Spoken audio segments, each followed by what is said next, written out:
What's up? What's up? What's up, man? I gotta say, anybody check out Smackdown last night? Because Denver, Colorado, they had themselves a treat. And man, a lot of surprises. I'm sure nobody didn't expect yesterday, but kind of knowing what happened now, I shouldn't be surprised by what was going on earlier in the day. But we kick off the show with Pat McAfee returning. Pat McAfee back on SmackDown, and he talked about Denver and the Boulder and all that, and he's here because basically he has to cover the Colorado Bulldogs tomorrow, college football and whatnot. And since they're in the area and Bees there at the same time, he wanted to stop by. And he said he wasn't gonna miss this opportunity and be back on SmackDown once again. Next thing you know, Austin Theory came out saying this is Austin Theory live, saying I've been everywhere, and all you've had is a mugshot, and we got unfinished business and whatnot, because this is his show, and I'm gonna send you back injured, just like in football with Aaron Rodgers, since everybody wants to use that joke this week with him.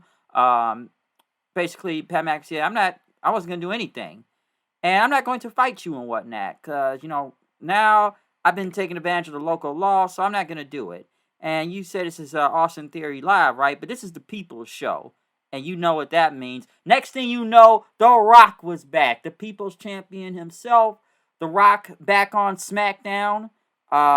Given that The Rock was in the area earlier today with Pat McAfee for his ESPN show. So basically both Pat McAfee and The Rock are here due to them being in the area. But The Rock was back. The fans chanted Rocky. Whatnot, like the crowd. The crowd's just going ballistic for The Rock. And fans chanting holy shit, even though I'm gonna get to the whole censoring thing, because WWE has is bad when they gotta censor out a lot of words. It just kind of makes it tough to watch sometimes. But before Austin Theory could say anything, Rock said, "Shut your bitch ass up." He said he did his whole finally The Rock has come back to SmackDown, and he said finally. Theory said, this Austin and Rock are in the ring. I'm the real Austin. I'm a real ass kicker. I'm the one on Mount Rushmore. But The Rock basically said, if Stone Cold was here right now, would you all want me to whip his ass? And they said, give me a hell yeah. But here's the thing what we're going to do right now. On this side of the crowd, they're going to say you are. And on this side, they're going to say an asshole. And, it's fun watching the crowd saying you are an asshole. But it makes it tough when, Fox and, SmackDown got to censor out asshole, that it's actually hard to hear the crowd even say it if you only kind of hear it towards the end. So it's annoying when they do that many censors. Pat McAfee, basically, we could be doing this for 2 hours. And he said, all right, we got to calm down. So Fox, I'm sure, wasn't really happy with that chant The Rock put on, no. But he says in about 3 seconds, The Rock is going to whoop your ass all over Denver. Theory tried to get him, but The Rock hit him with a spine buster. He hit him with the people's elbow.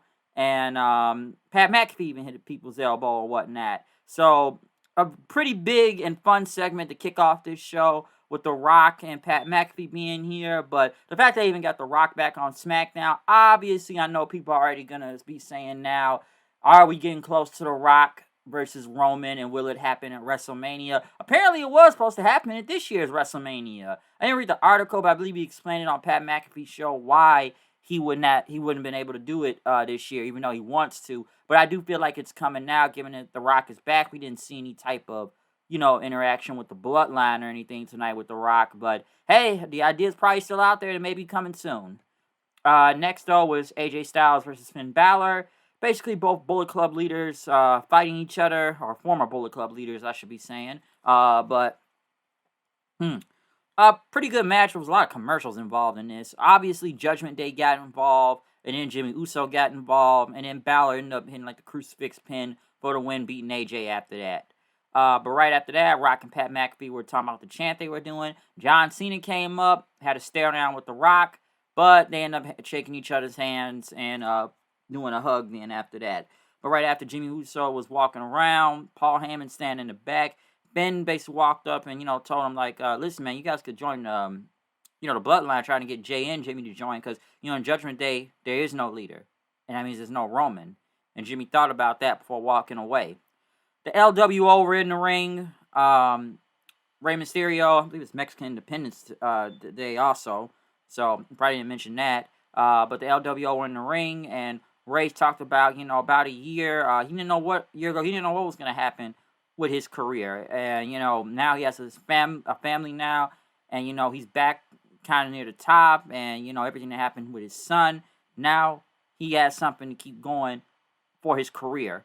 But Santos talking to him then, basically saying, listen, you beat Austin Theory, but now I want to face you. It's a dream match. He wants to face against his idol, Rey Mysterio. And Rey says, you going to do this now? Huh? You want to face me for the U.S. title? It says, all right, man, cool, we'll do it. Bobby Lashley and Street Profits came off then, talking about all these teams are falling apart right now. It's going to be easiest for TakeOver. Mendoza and DJZ saying if you guys are looking for a fight, don't be standing 50 feet away. Basically, this match was over in like damn near 30 seconds with the Street Profits, because like they went to commercial, came back, and then seconds later the match was over. Like, that's how quick it was. Like, seconds, this match was done.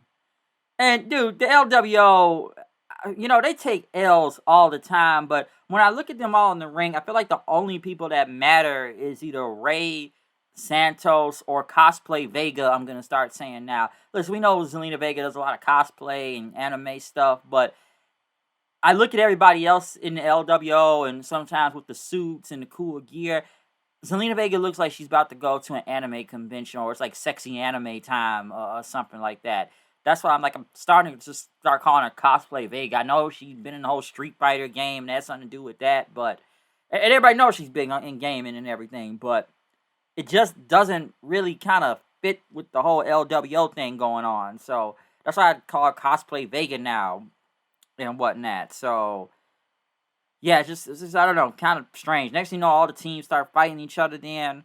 Lashley and Ray had a stare down, but Lashley ended up taking down Ray before him and the Street Profits left the ring then. So we'll see what happens next with that. The Miz went against LA Knight. I didn't really need to see this match again after I saw it at the pay-per-view.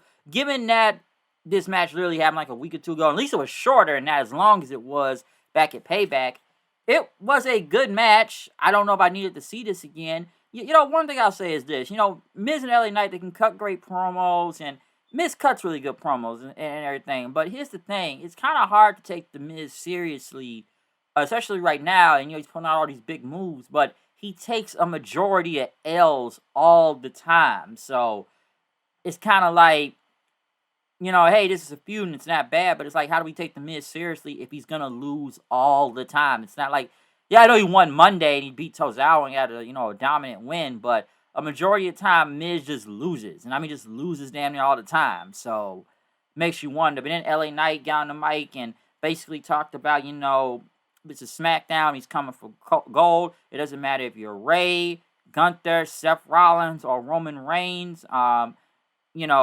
He's top 2 and he's not number 2 right now, and did his thing. Solo and Paul Heyman were in the back saying, if we need to handle this problem. But Heyman says, no. We need orders to come from Roman and whatnot.